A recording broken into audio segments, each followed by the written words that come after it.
I owned my first bike when I was 8 years old in Florida. Maybe I owned a tricycle before that, but I don't remember it. But it was an awesome bike. It was like a red Schwinn something. I had a blind dog that used to chase me on that bike. This dog loved me so much that he couldn't even see me, but he could only chase me by hearing. It was on a gravel road, and I used to like tear ass down this gravel road. And I always loved riding. I always loved riding. Like when I first started messengering in '88, I knew probably that that's what I was supposed to be doing. I could feel when I was riding and making money that that's what I was supposed to do, and it is what I'm supposed to do. And no matter what the society does to me, I've been in mental institutions, I've been in drug rehabs, I've been in prisons.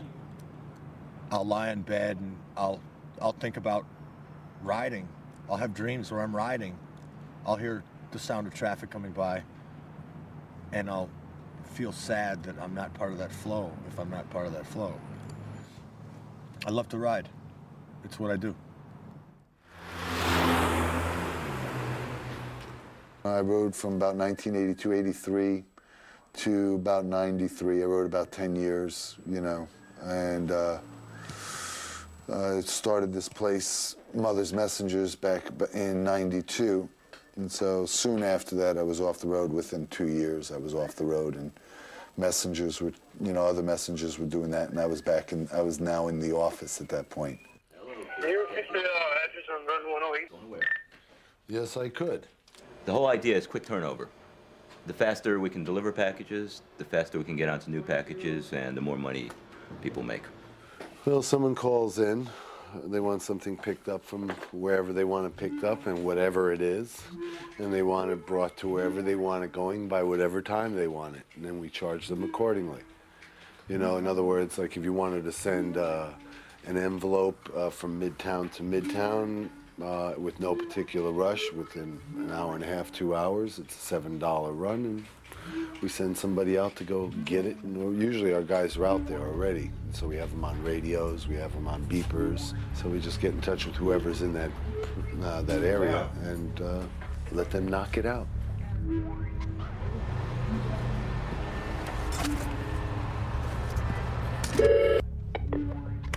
Yo, Steve, it's Mo. Picking up from Business Week, 1221 Avenue of, 43rd floor, triple rush to Focus. All right, rock and roll. Okay, rock and roll. Triple, what's the time for that?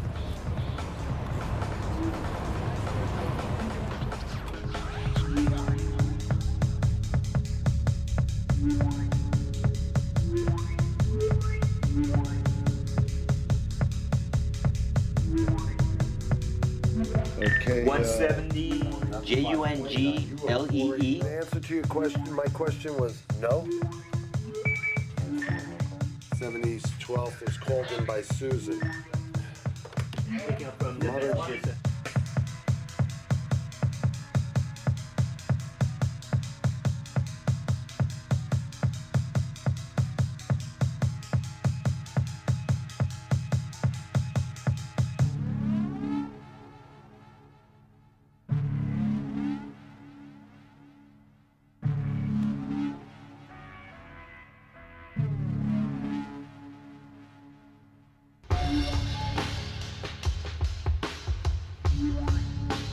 Bye.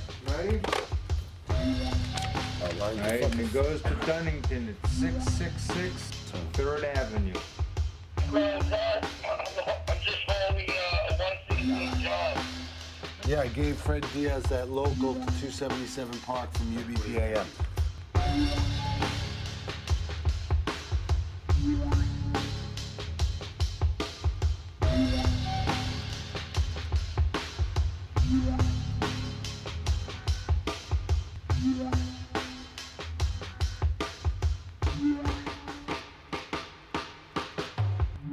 Messengers work on commission. To make decent money, you have to make 25 runs a day, which is a lot of hustling, and that'll guarantee you at least $100 a day.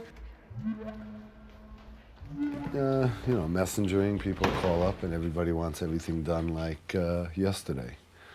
So you just try to sort out the real yesterdays from the fake yesterdays.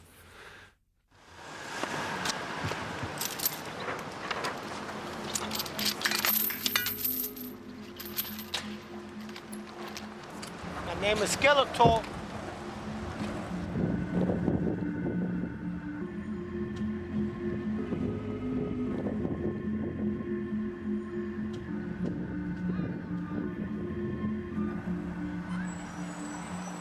Going 56th Street now. Is that last name or is that both? That's my name, Skeletor. First and last. No, that's my nickname. Master of the Universe, Skeletor. My name is Will Lopez. William Lopez. Ready? where? From the Bronx. I'm going that way. Here I go. Now, go. Hey, hey, hey, hey. Hey, hey.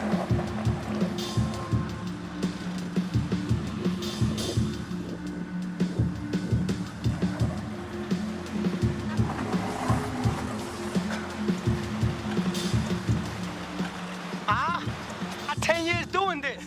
I come from Parkchester. Here we go. Yeah, yeah. Yeah, yeah. Hey, hey, hey, hey, hey, hey, hey. It's 10 years doing this, bro. I'm telling you, 10 years, bro. All right. You can't keep up with me. Nobody out here. No. Still look at the legs, man. 10 years, kid. Diesel. Yeah. There's a cut. Now I'm on the phone right now for a call. All right. They beeping me for a call. I'm on the beat. It's a call. And there's a 911. It's a hot pickup. Yeah, it's a Right? pickup, right. It's a pickup. I'm gonna see where the pickup is going to right now. It's a pickup. Here we go. Picking up. Skeletor. Pick up one rush. On. And that's coming from Joe Popusky. And it's going to 1619 Broadway. I gotta go. It's a rush. I gotta go. I gotta leave you alone now. Cause I'm on the go, baby. Yeah, yeah. Yeah, yeah. Yeah, yeah. Yeah, yeah, yeah, yeah. People messenger for many different reasons. It could be that they're a drug addict and they want to have lots of money to spend on drugs on the weekend. Or it could be that they have children and they want to support their kids. It could be that they can't stand being inside of fucking four walls all day and feeling like a prisoner. Did I say rent? Did I mention rent? It could be that they like to eat because, well, let's see, I've been messaging since 1988. Basically, I know how to either dispatch, ride, or pick up cans or sell stolen goods. I don't really like picking up cans because the beer spills all over you and then you smell like a wicked alcoholic. I don't really like selling stolen goods because first you have to steal them and that's a stress that's worse than riding. I don't like welfare because it's nothing. It's nothing. I am faced with the alternative of ride or die. I mean, I'm not going to die riding. I'm way past even thinking about ever getting smashed. I mean, yeah, maybe my hand will get broken, maybe, but I'm not gonna die. Not doing this.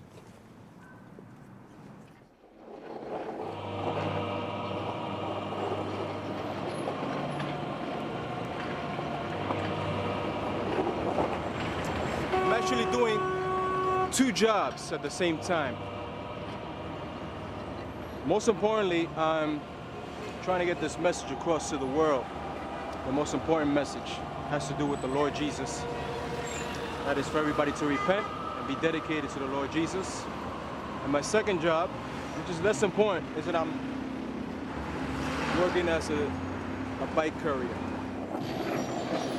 As you can see from the front of my jacket, the bike, the flag on the bike, and the back of my vest, I'm trying to get a message across. Check it out. Look at the back of my jacket. Check it out.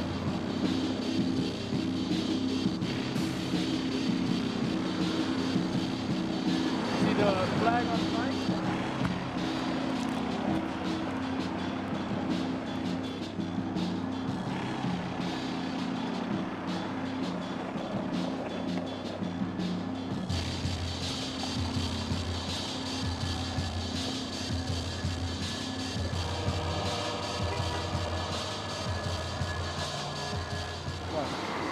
That's the Devil's Building right there.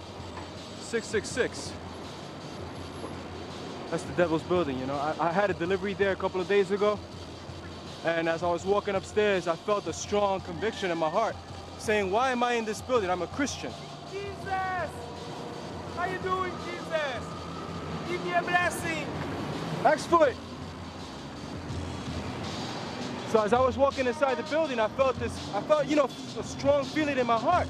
I said to myself, I didn't say it to myself, it's like, you know, the Spirit, the Holy Spirit speaks to you. He said to me, what are you doing in this building, man? It's the Devil's Building. And I felt terrible. I felt really bad. When I came out of there, my whole day just fell apart. Everything just went off whack, because I usually got like this set routine of things I want to do for the day. And my day goes pretty nice.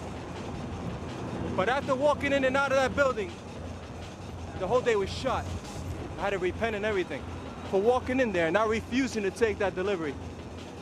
All I had to do was tell the dispatcher, listen, I'm not going into the Devil's Building. Or if that might be too extreme, I could have just told them, hey, I'm not going to that building. I don't like that building. Or if it looks like he's gonna take that the wrong way, what I'll say is, give me another run. You work in New York City, you've mastered this profession. Because there's guys in this city that are just fucking phenomenal. I mean phenomenal. You'd think by first sight that they were the biggest fucking losers you ever set eyes on. And they're out there and they're fucking winning every day. I mean, they're winning. They're doing what you would do as a week's worth of work in a day. Because they have mastered the addresses, the cross streets, and the moves better than anybody else in any other city. Any city. I don't care what city thinks that it's the best. You go to London, they're taking you on immediately. You go to Berlin, Paris, anywhere. New York is it for messengering. You could go anywhere else and say, oh, I'm gonna go messenger there. But I guarantee that once New York City is inside your blood, there's nothing like coming down 9th Avenue from the 50s all the way down to the fucking teens on one green light. Same with 2nd. It's called a wave. And this is a shit. That's all I got to say about New York.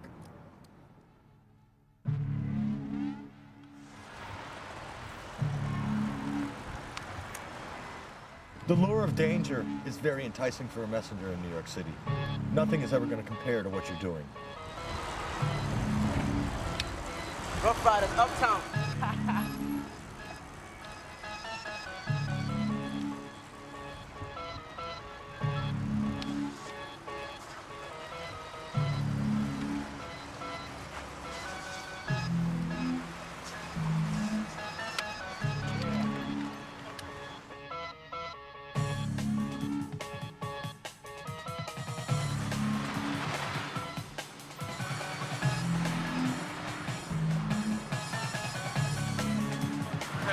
This shit happens.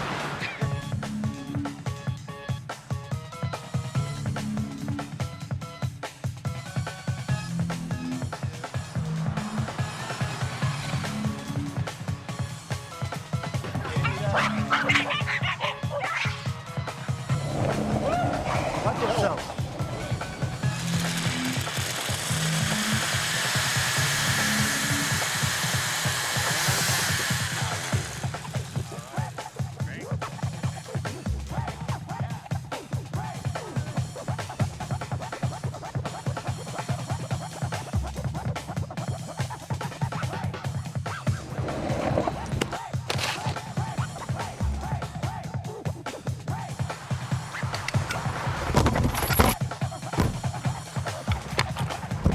Sorry, dude.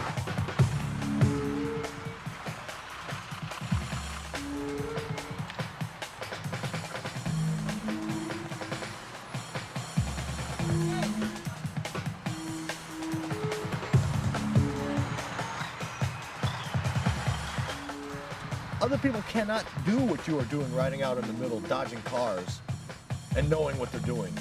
There's nothing like it. There's nothing in the whole world like it. My name's Mark Szabo. I'm a New York City taxi cab driver. I've been driving for 30 years. And I've seen thousands upon thousands of messengers on bikes. They're dangerous.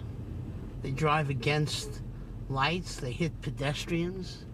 They cut across cars like you're supposed to mind read what they're doing. They're a menace. They need to be trained. They need to be licensed. And they need to get tickets just like everybody else. Yeah, you guys. Gotta watch you guys. You're the danger. The battle is so bad that it's like a battle of cars.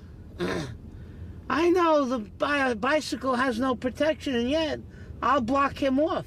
I won't give him any respect. And if I can cut in front of him, I'll cut in front of him. Because he created that kind of situation between us. Just like anything else that's created in this city. Maybe because there's too many people, it's too crowded, I really don't know. But it's a true statement when they say road rage. I mean, I've cut off a poor bike where afterwards I thought, imagine if I would have hit him. I could have killed him. I could have crippled him for nothing. You know? But all of a sudden I'm riding and this guy just zooms right in front. I don't have a chance to stop even.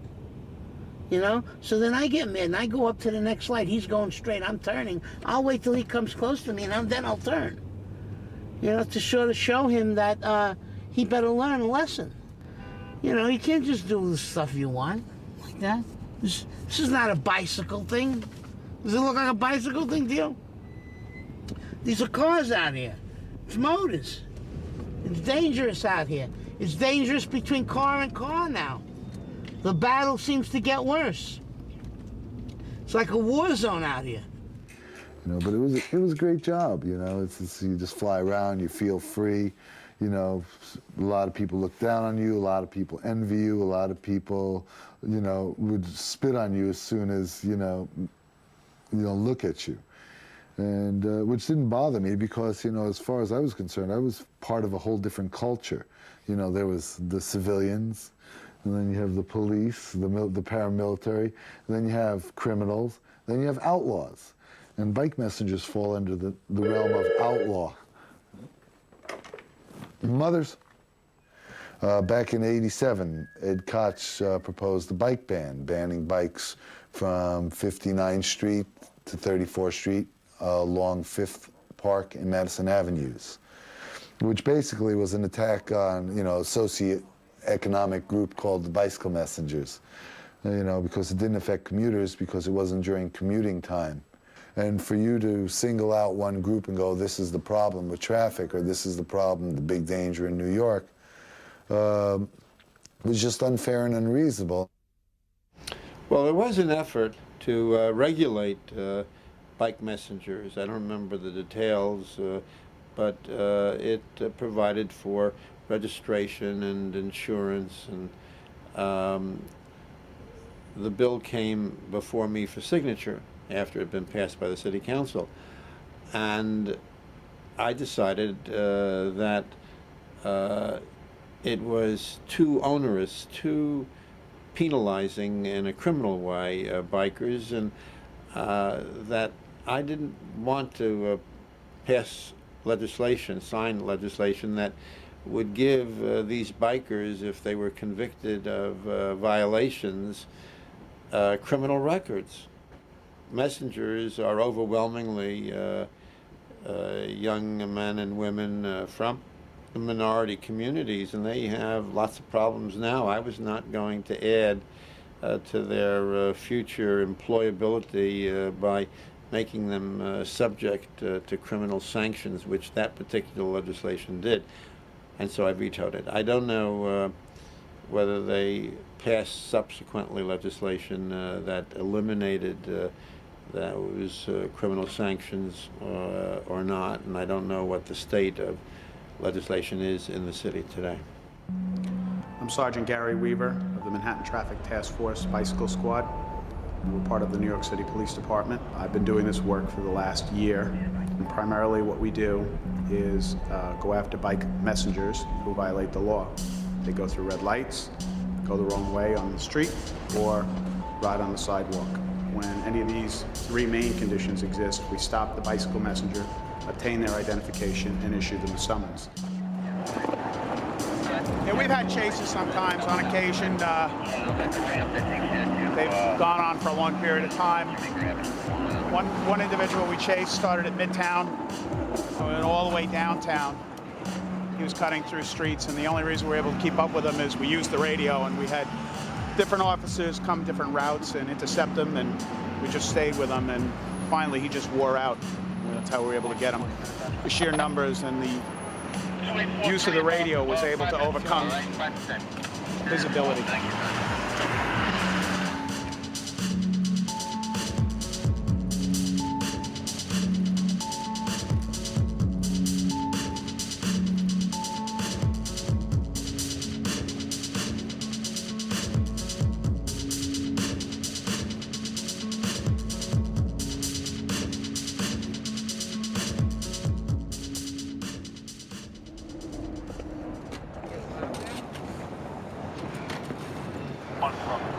What you missed was he went through 2 consecutive red lights. At 40th Street, rolled halfway into the intersection and proceeded through the red light.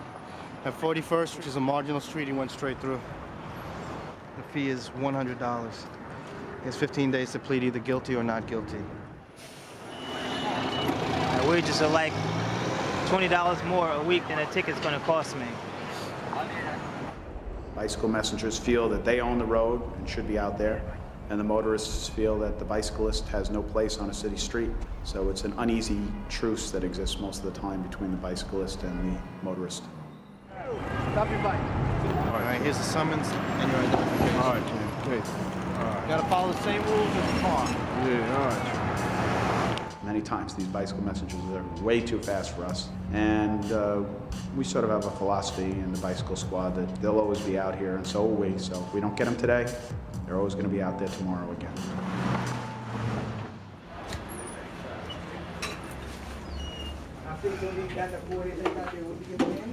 They don't get enough of me on TV, man. Oh, again? Hey, look at that. This guy, you see this guy on TV? Nah, he got it.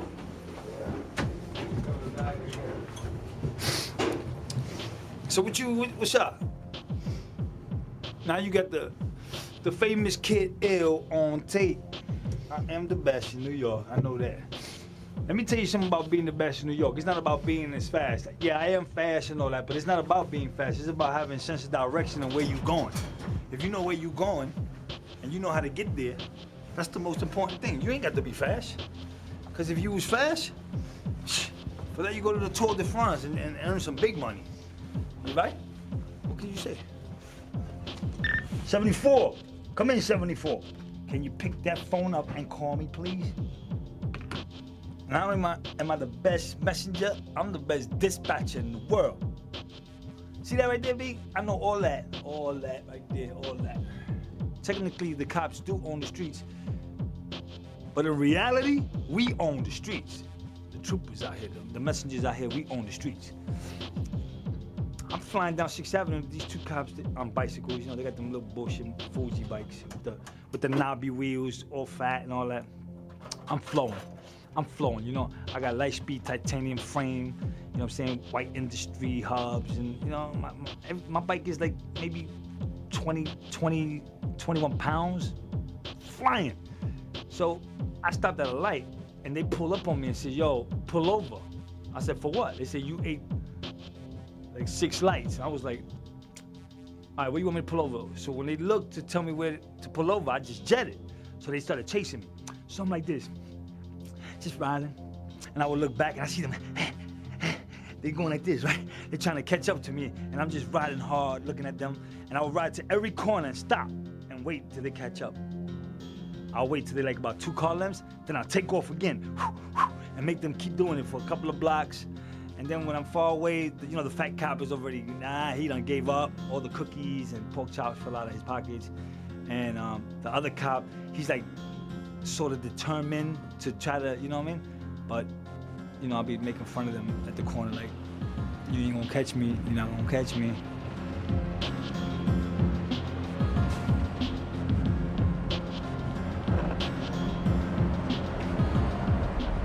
It's been around since the 1890s. And they were riding track bikes on the cobblestone with fucking horses. I saw a picture of a guy who was on a track bike. and his face had big lines under his eyes. He looked all grouchy. It looked like he had like bike tights on and shorts, a sweatshirt. He looked just like fucking a 90s messenger. But man, he must have had it rough. It's been around a while. The track bike is the original bicycle. Back when a bicycle was first created, the velocipede, it was a fixed gear. There were no cables or brake pads or any of that to put onto a bicycle. It was a fixed cog, and you locked your legs to stop it. When you spin this thing, it continuously spins. So if you don't know what you're doing and you try to fly on it, it'll throw you like a horse.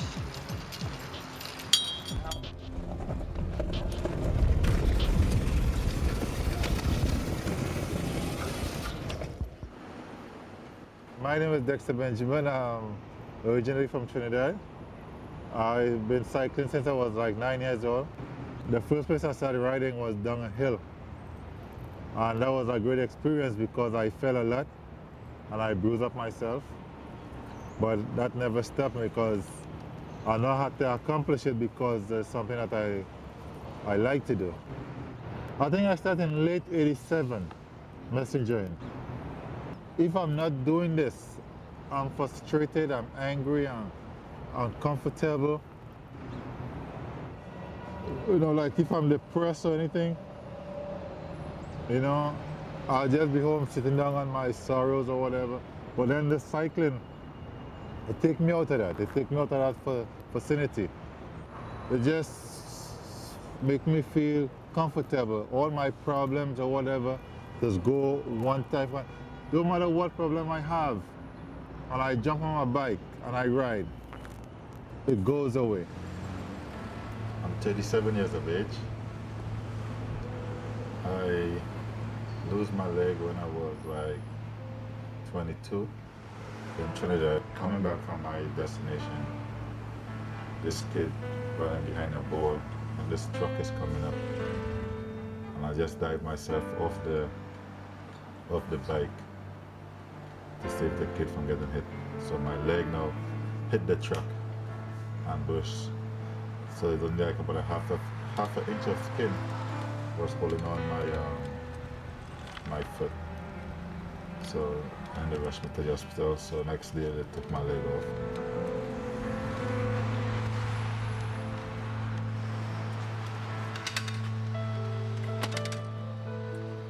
And I want to say if I had to do it all over again, I'll do the same thing. You know, if I had to save somebody's life today and I'm on the right spot at the right time, I'll do it without thinking a second chance. Without thinking a second thought that maybe if I'm going to lose my leg or whatever. Because people's life is important, you know. And you got to save somebody at some time. Maybe you might be the one. Maybe you might be the one in the right place at the right time when somebody in need, you know? I figure that's why I'm on the street so long. Just keep helping people and doing my job and encouraging other people and, you know?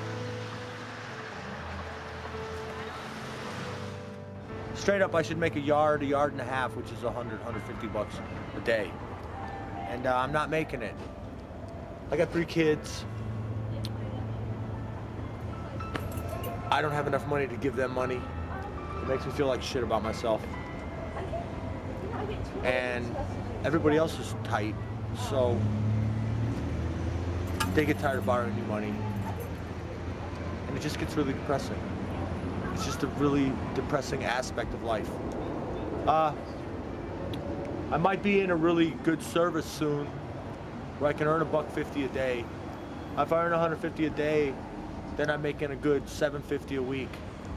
And I think that's decent. Because right now, I'm staying at about 4 or 5 different places because I couldn't afford my apartment anymore. And it's hell. Once in a blue moon, I have to stay down the subway, in a room under the subway, and I have to come out to the street from a subway grating. It's the weirdest fucking shit. It's like you're coming up from a grating, and these Soho chicks are walking down the street with their jaws open, looking at you, like you're scum because you've fallen upon some hard times. And, I don't know. I'm going into my 11th year of messengering. I might be in a good company soon, but I can't really see being in this whole shit for too much longer.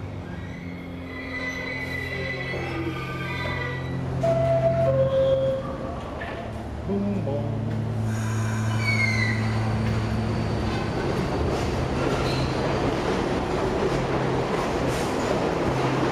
Yeah, as soon as they're gone, we gotta hop off the edge.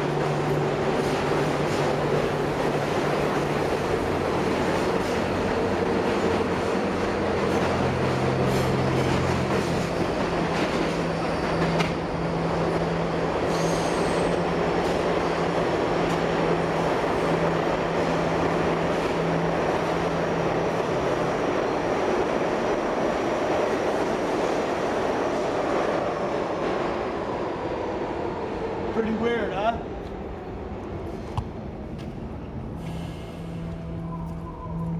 My friend Ray Ray stays down here. On times when I got no money and no place to go, I just take my ass down here, down to the room. It ain't that clean. It's noisy as hell.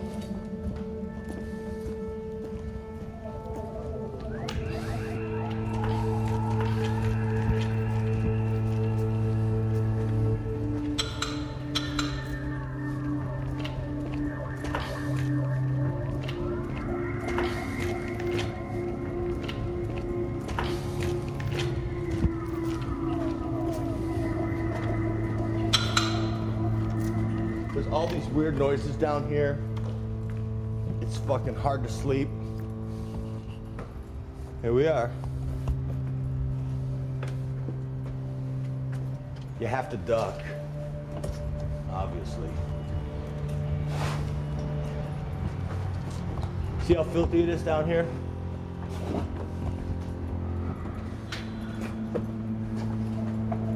I guess this is where Ray Ray does his meals.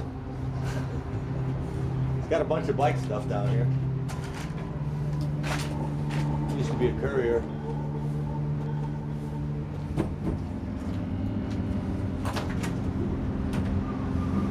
This is the room.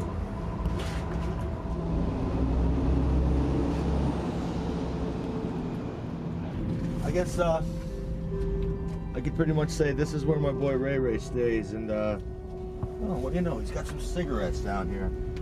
Nice. It's pretty gross, actually.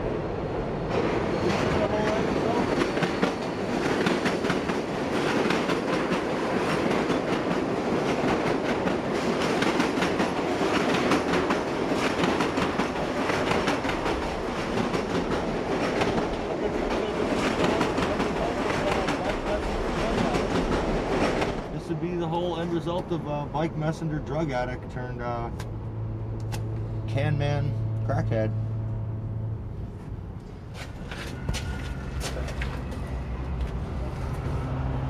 Pretty strange. I can't sleep here whenever I do sleep here. But people like they really do kind of freak out when they see you down here.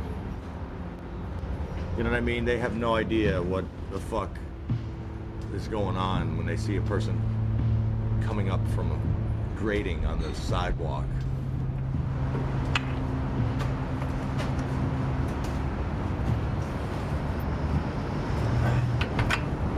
It's definitely a rough way to go. This is definitely a rough way to have to go if you need somewhere to be.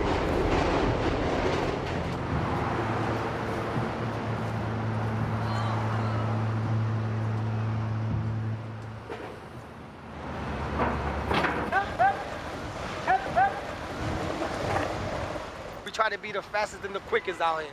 It's all about the money, man. It's the money skill, you know what I'm saying? Okay, I'm out here at 7 in the morning. I come in from Parkchester, and I get lost in the city. Day in and day out until the money runs away. I do my thing, you know what I'm saying? Dip and die through the cars, swerve, or let them know I'm coming with my hip hip. You know the hip hip sound. You can hear it for 3 or 4 blocks. That's the horn. That's the horn of the song. I ride high, kid. I ride like a ghost.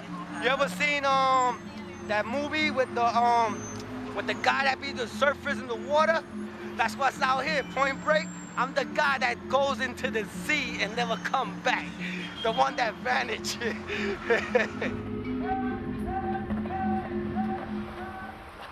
I don't know.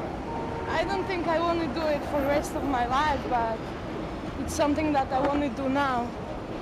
It's fun, you know? It's like the way to stay a kid a little bit longer. There's no like a boss all the time watching you. I got hit a couple times, but no bones was broken, so it wasn't that serious. Oh, many times they just squish you between two cars or just like cut you off, you know, without looking. The worst thing that happened is probably like losing friends on the road. Last winter, Brad, he was here for a couple of years. He was working with us and he got run over on 6th Avenue and Torrey Street by some 18-wheeler. His bike was squished in half. That's fucked up. That's really fucked up because it wasn't his time. He still had like, you know, stuff to do. What you gonna do? A lot of people diss messengering. A lot of people diss messengering. They don't like us, they look down on us. But our family is big. Our family, it's probably one of the biggest. There's no waitress family. You can't go to another city and be like, oh, I'm a waitress, and have another waitress give a fuck that you're a waitress. But you can go to another city as a messenger and hang out with some messengers, and they'll probably say, yo, you need a couch to sleep on? Because we care about each other. I know one thing, if I get hit, people I don't even know that are other messengers are gonna come up and pick me up off the floor. We're a very tight community.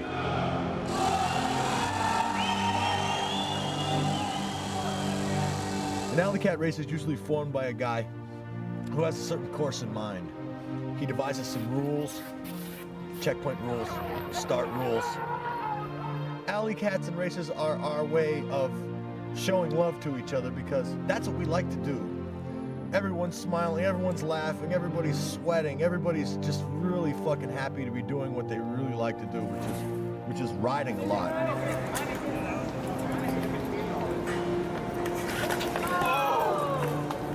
Races are phenomenal. They're the way of showing like who has the best skills out there.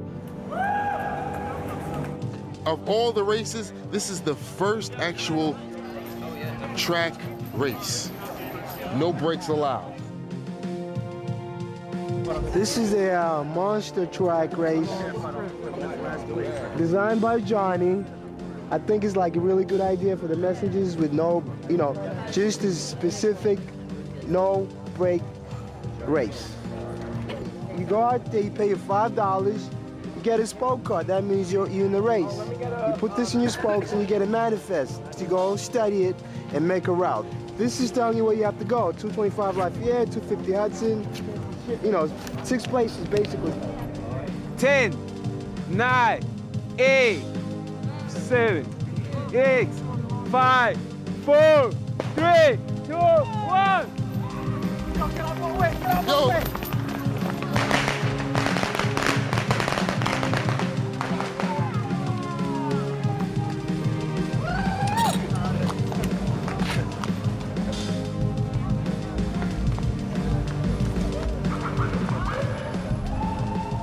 Well, I have a very close relationship with my mom.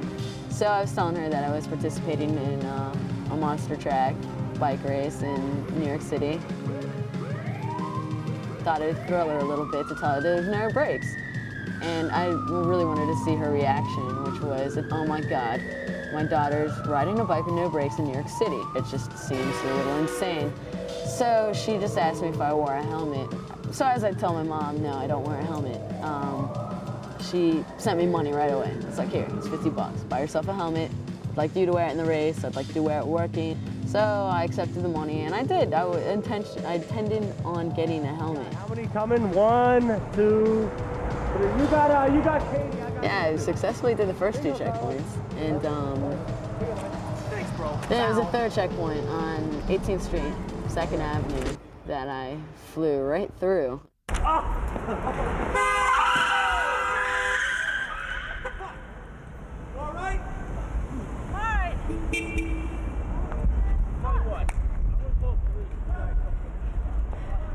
Well, like I said, I'm a bit stubborn and still haven't gotten the money, the helmet. Spent the money, sorry moms, but on, I guess other things. Like that $50 she sent me was the amount it cost to repair my bike after getting hit by the cab. You know, some people get hit, they get traumatized, they're off the road for weeks, months, years, forever. Or some people get hit, get right back up, and just like continue riding because they know that's in with the package of messengering. This is what we do for a living, you know. We make a living out riding our bikes every day, doing deliveries. So, in the scene, in the messenger scene, we always talk about who is the fastest guy, you know. So now here we're proving who is the fastest guy, who is the best guy on the track bike. Jack, number 59, got in the first place. I've been out here long enough to go through every single block in New York at least 4 or 5 times. Maybe more than that. I've been through these blocks many, many times. Sometimes I pedal my bike so fast, it feels like I'm in the air, above the floor. For real. That's how fast I'll be going. I'll be skating in New York like nothing. Central Park. All right, get all that from me, please. Central Park, that's nothing. I go right through this park like nothing, man. I know the exits. People. Some messengers go through and get lost, and they're doing circles. They don't know where they're going. Man, I know this park like the back of my hand. I think the squirrels in there know me. You know what I mean? We do this every single day, day in, day out, all year round. Every single day, rain, sleet, and snow, and it's hard, man. It's hard, especially in New York, man. You know, if you make it in New York, man, then I feel you can make it anywhere. The winter was brutal. The snowstorms and the sub-zero killed me. I finally folded about February. About February 16, I had to go into the hospital because my ankle blew out on me. So for like a month I've been off the road, and now I'm just therapy riding. But this winter, this is probably one of the hardest ones on me. I worked in 4 different companies this whole winter. Started out at Elite, went to Music Man, Chick Chack, and then Mothers. Mothers killed me, literally killed me. I've never done such a huge volume of work in my life. Something like 36 to 40 runs a day. Then people literally rode me to the ground with my injury. And I'm hoping that next winter, I won't have to do this shit anymore. Because it's definitely got to be the hardest time on a messenger. It like beckons you. I'm sure like anybody who has any kind of 2 wheels wakes up in the morning and is like, I don't believe you. You make me tired. This can't be. And like, I could ride this, you could ride this, your friend could ride it, and his friend could ride it, and it would never tire. And so it freaks you out. It's like, you're evil. It's evil. But I love it. I love to hate it. It hates me. A friend of mine told me, you just have to walk away. And it's a weird thought, because it's like, well, what am I gonna do? Because I've been on the road for 10 years now, and every time life gets fucked up, like welfare or whatever, I get back on my fucking bike, and I go out and I make some fucking money. So now I'm thinking like, well, it can't be all I can do. Maybe I should go bus or fucking, I don't know. I don't know. I haven't sat down and thought about it yet. It's kind of scary. It's a running wheel. And I know I've said that before. It's like running faster and going fucking nowhere. Well, you know, when I started the messenger service, I thought, okay, great, you know, I'm finally going to be making the boss's end. And I tell you, after all this time, I wish I was a messenger still. Out of everything I've done in my life, that's what I wish I still was doing. So enjoy it while you got it, and be safe. That's the best thing. You know, coming out of the day alive in one piece is the whole point of the game.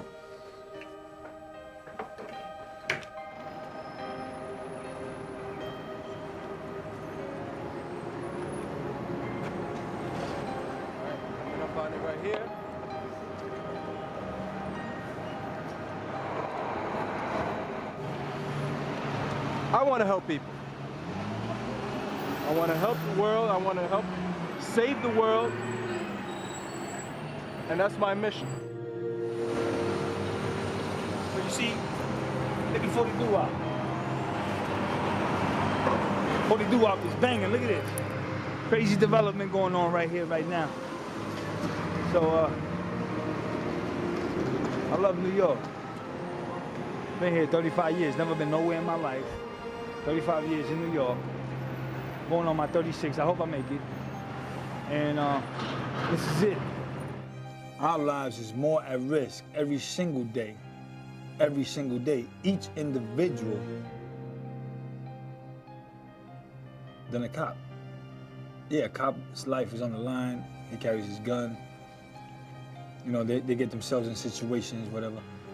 But a messenger, from the moment he hits Manhattan and he's on his bike, he's in danger.